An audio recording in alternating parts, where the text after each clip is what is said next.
Hello there, and welcome to Able Differently. Life is not always a smooth path. How you take the situations that come your life will determine whether it will be a success or a failure. I am Judy Okite. Karibuni. 'Cause we're differently abled, differently. Peter Maina had an accident. For him to survive, he had to make major life adjustments. Let's take a look at his story. Born in a family of 3 siblings, Peter Maina is a second-born who was born just like any other child. Unfortunately, in the year 1999, he encountered an accident which ended up changing his life. Nakumbuka nilikuwa nimefungua macho but sioni, and the first thing niliuliza niko wapi mkono wangu, because I wasn't feeling it.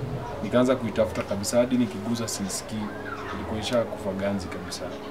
So lucky enough bro wangu alikuwa msharp. Hiyo tu moment alikuwa shashika na maplate ya hiyo gari na huo msee yako hapa. Juu kuna Nissan pia ilikuwa inamfuata nyuma. So Nissan ndio ilisimama pamoja na huo msee wakanipeleka Kenyatta.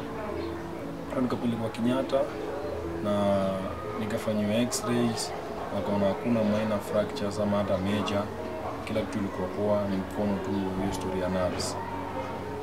Na haikuwa kesi ya admission, so start-matiwa. So the guy alienda na brother yangu akajiripoti hadi kwa polisi na wakakuja na bro yangu home. Sasa wakapata mom, wakanikujia Kenyatta usiku. The biggest transition in his life was to adopt living with one hand. Through practice, Peter made good use of his left hand, and now he uses it well to write. This has been his greatest achievement, he says. So for me to shift, nianze kujitrain kuandika na left, hiyo sana ilikuwa challenge big sana immediately after accident. Because nilikuwa na find kuandika na left ni kama kuandika nikirudi nyuma. Na get, na hiyo ni kitu sikuwa nimetrain. Kufika class 5, kaenda competition hapa Kenya National Library. Ilikuwa tu ya watoi, mambo na kusoma, mambo na kuandika composition. Nakumbuka tukaambiwa tuandike composition not less than 1750 words. So nikaandika vile naweza. And hiyo ilinimotivate sana because among zile schools zote zilikuwa hapo, I was selected the top. And nilikuwa selected mse alikuwa na the best handwriting na mse ameandika story poa kabisa. But unajua hasa wameniselect hawajui hiyo best handwriting imetoka wapi. So hiyo ilinisikia sana mpaka walio kwa life. Hiyo story mi ubrag nayo. Treatment kicked off immediately. His family was relieved since the person responsible promised to cater for everything. As time continued to pass by, the person went mute. Bills piled up. Since Peter's family could not be able to afford his treatment, they were forced to stop. Tukajaribu kufollow up mse. Because kulikuwa na P3, kulikuwa na hizo stories za mabarua za makarao. But kila time tulijaribu kuenda, makarao walisema hii kesi imetake long sana, haiwezi. Hakuna vile tunaweza ikimbizana nayo. Unless nini story ya do. Hii ni Kenya. Corruption mimi experience kwa history. Mama akaambiwa story ya lawyer. Kana akapata lawyer fulani, lawyer akamwambia hii kesi imekawia sana. So ndo tuanze ku retrieve vitu kama files za hii kesi, lazima utoe do fulani. Ilikuwa amount kama 20k. Sisi ndio tu bana 20k ilikuwa ni history. Hiyo ni pesa tulikuwa tumeishika hiyo time. So ikakuwa manze badala ya kushinda kukimbizana na 20k na nimepata watu wananilipia shule. So acha mimi nisome. Na mimi pia nikaji-encourage nikasema nilivunjika mkono sikuvunjika akili. Acha niendelee na shule. Peter never lost hope. He knew the condition they were in and took it upon himself to use his greatest weapon, which is education, to better his life and that of his family members. Say wanaitwa special ministries. Wale sponsor primo yote. So sponsorship ilikuwa inaendelea depending on your performance. So hiyo ukiperform poa, next year utakuwa guaranteed na sponsorship kwa sababu ya performance yako. So nikaendelea poa hadi by the time namaliza class 8 niko bado na perform poa. So wakaniambia high school niko promoted ndalipiwa. So but ilikuwa tu ni mpaka form 4. from that hakuna story ingine. So nikamaliza fourth na nikajua sasa hakuna way forward, but mimi desire yangu ilikuwa kufanya theology, but hakuna hiyo dogo na hakuna sponsorship ingine ya kule. Peter's career is something that he chose due to what God had given him. Through a friend, he learned of Ghetto-Lite youth, which helped him elevate his education. So kuna place mama fulani, organization hapa Kibera inaitwa Ghetto-Lite youth. Nilikuwa nimeji-involve nayo for a period of kitu kama kutoka tu nikiwa tu miaka. Nilikuwa tunaendaga huko ma Bible studies. So nilikuwa nimeji-involve nao. So mama ikakuwa anataka kufungua kindergarten hapa tu Kibera. Nikamwambia sisi tumemaliza high school, naweza kuwa nakuja kukusaidia. Akasema ni sawa, naweza kuwa unanisaidia. Akaanza na mtoi mmoja. Nakumbuka alikuwa katoto ka 9 months kaniletwa, ilikuwa tu saka deke. So mtoto ni mimi nilikuwa nakaa naye, nimsaidia. Mama yake alikuwa anaacha 50 bob per day. So 50 bob ndio nilikuwa napewa. Then luckily time nilimaliza form 4 2011 niliget 2k 2000. Nikaenda place nitoke jini hapa tu Kibera kusoma com, at least nipate tu hiyo knowledge. Currently, Peter is a peer educator at Plan International, where they help educate youths on non-communicable diseases. He shares with us how he got the opportunity. We deal na 5 risky behaviors: tobacco use, harmful use of alcohol, unhealthy diet, physical inactivity, na risky sexual behavior. Kwa sababu hizo ndio vitu zenye mostly zina happen hapa mtaani. So kuna try to sensitize community about hizo ndio avoid risk ya kupata NCDs. So hiyo ndio kitu tunadu. Mimi ni pia educator. Tunadeal na 4 clusters in Kibera na zina cover 8 villages in Kibera out of the 13 villages. The fact that he found his purpose in life is one of his greatest motivations. As a parting shot, this is what he had to say. To all the people outside there living with disability, what I'd like to tell you is that God knows you, He knows your life, He has your story. Don't ask yourself what the future holds for you, but ask yourself who holds your future. That is the most important thing. Just the way you are, you're fit for your purpose. 'Cause we're differently abled, differently. Don't touch that dial. We'll be right back. 'Cause we're differently abled, differently. Welcome back. You are watching Abled Differently. One of the many causes of physical disability is polio. Let's hear from Caleb Odhiambo, who is a polio survivor. Polio is an infectious disease caused by the polio virus. According to World Health Organization 2016 health report, in about 0.5% of polio cases, there is muscle weakness resulting in an inability to move, shortening of muscles, or both of a few hours to a few days. Mr. Caleb Odhiambo Obomba remains to be a rare case whose situation started at the age of 3 years after he was born healthy and very joyful. Odhiambo remembers vividly that back in the early 1980s, no one knew much about polio in their village and that his mother had to make an extra effort, including visiting local herbalists and pastors to see their son healed. I was being told that it started like something to do with polio. So, you know, those days parents still believe that it could be taken to maybe a medical doc, and any herbalist, or sort of prayer, and so on. So they took a lot of time, even though by the time I can say my father was enlightened because he was already working. He was in the forces. His mother's efforts did not bear any fruit, leaving Odhiambo's tibia and fibula bones deformed with crutches as the only means of movement. When I was taken to hospital, then they realized my bones, that is the tibia and fibula on my right leg, had already how do we call it?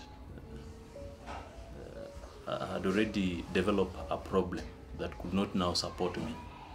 So when I went to the hospital, that was Memorial Hospital, the Armed Forces Hospital, then they realized they had to do away with the tibia and fibula, the two bones on my legs. And I stayed in the hospital for around 4 to 5 years. His father, who was working with the Kenyan forces, came into his rescue at the age of 4 years, taking him to the Defense Forces Memorial Hospital in Nairobi. They wanted to cut my leg, but I refused because I told them, just leave it with me, even if I'll scroll down. But I remember crying that, wasikate mguu yangu. Caleb's cry of someone in deep pain saved him, his leg from being amputated to being replaced by metals by doctors to aid his movement to up to 10 years of age. Unfortunately, by the time he attained 10 years of age, his father had retired from the forces, making it difficult to access the hospital. So finally, they inserted, do here they call it, is it kachuma or kaplastic? They did to me a surgery, then wakatoa hizo bones, the two of them, then wakaniekea hiyo chuma that is now supporting me. So here I have niko na chuma, and you see when I walk, I'm so much down. So it came a time that my father had to leave the forces, and this gadget was supposed to be removed when I was 10 years. So it passed when I was almost 13 to 15. He was later referred to Kijabe Hospital for the removal of the metals, although it was already too late. So that's when they did for me the last surgery, that they changed the other gadget and the one that I could use to grow. But you know, it had already passed. So they also suggested that now I need a shoe that is raised to help me walk. So at times, like when we meet, you saw me with that shoes that is now helping me to walk. But when I'm in the house, I don't put on that shoe because I can just walk. Even down there, I can just go. So long as I just put on my slippers, I just walk down. With his love and passion for football, inspired by his home team Gor Mahia, Odhiambo offered to become the football coach of a girls' team. I was a goalkeeper. Then actually when we used to play football, to me, I knew I could even play with the able. So when it reaches time for sports, then I realized teachers could replace me with somebody. That is when I started realizing, kumbe, I'm not able to allow to be a goalkeeper in a able sport. But in terms of, I used to play also volleyball. In volleyball, they left me. Actually, I was playing volleyball. I played volleyball up to the district level. Thereafter, when I was in secondary, now I used to play volleyball, but I could not match the other students who were able. Then I had an interest in football so much. Then I started coaching the football girls. Actually, I was the first in that school to train football girls up to the provincial level. That is something that I'm happy of, and I left when the school was now moving on well. He started off his career as a teacher, and today he is a successful man working with the county government of Nairobi. After high school, then I went to teaching a bit, then taught for 5 years, then left, then I joined the Public Service Commission. So after joining the Public Service Commission, I had an opportunity to be employed by then the Grand Coalition government, by then the Ministry of Livestock. So I was employed as a clerk there, worked for some time, then devolution came. We crossed to county.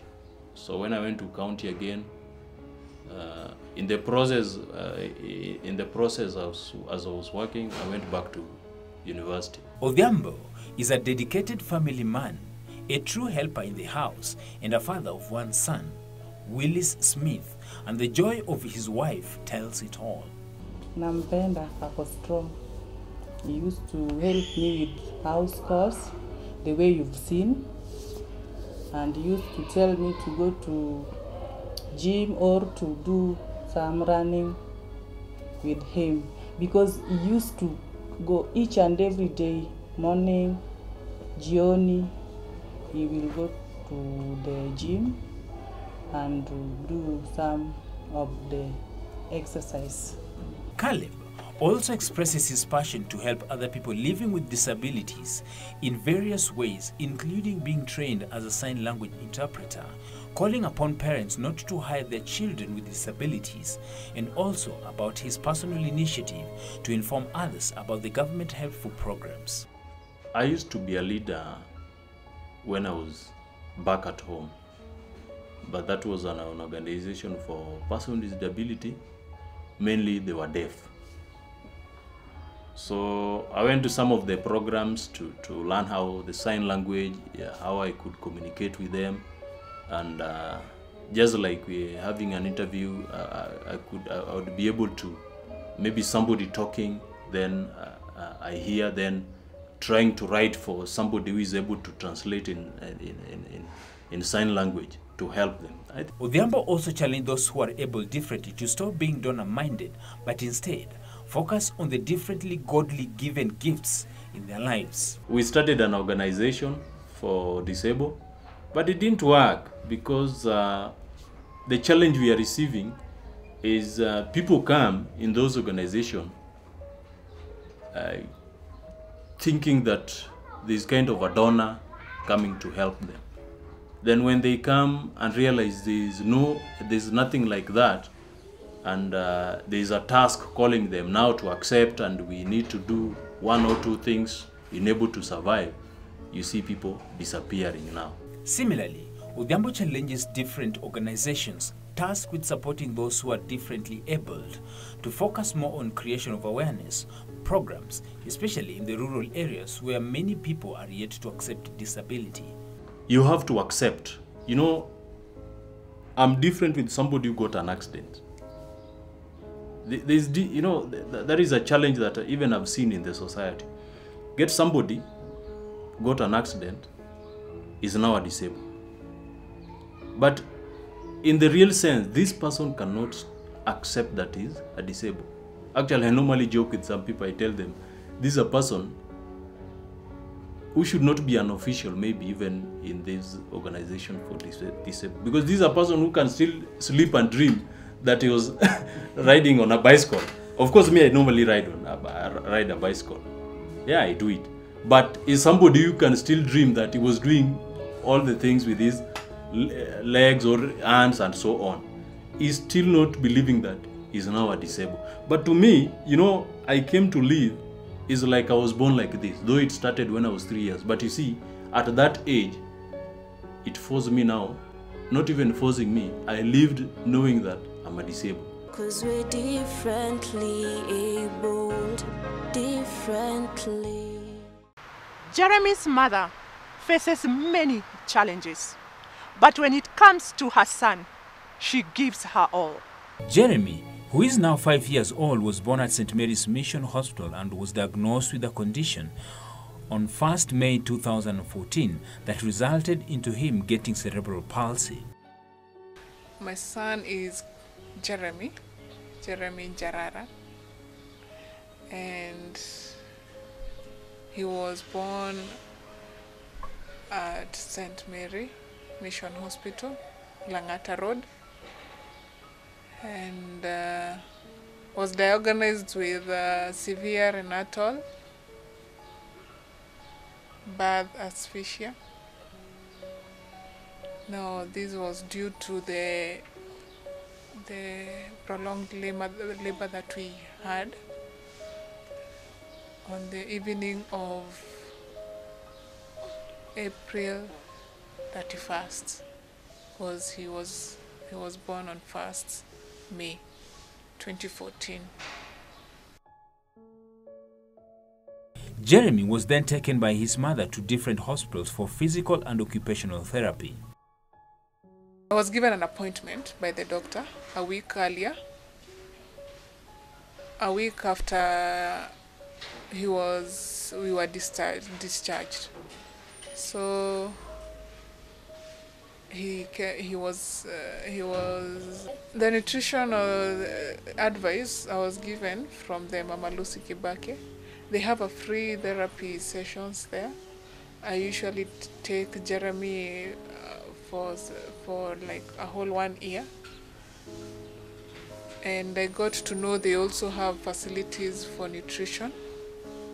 And I got to be advised by one of the doctors, and he told me how to arrange his diet.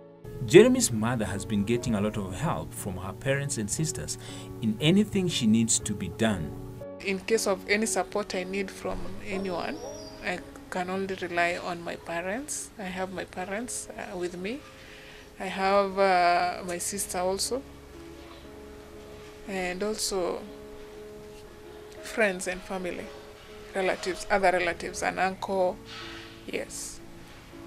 On a day-to-day life, she goes through a lot of hurdles in raising Jeremy.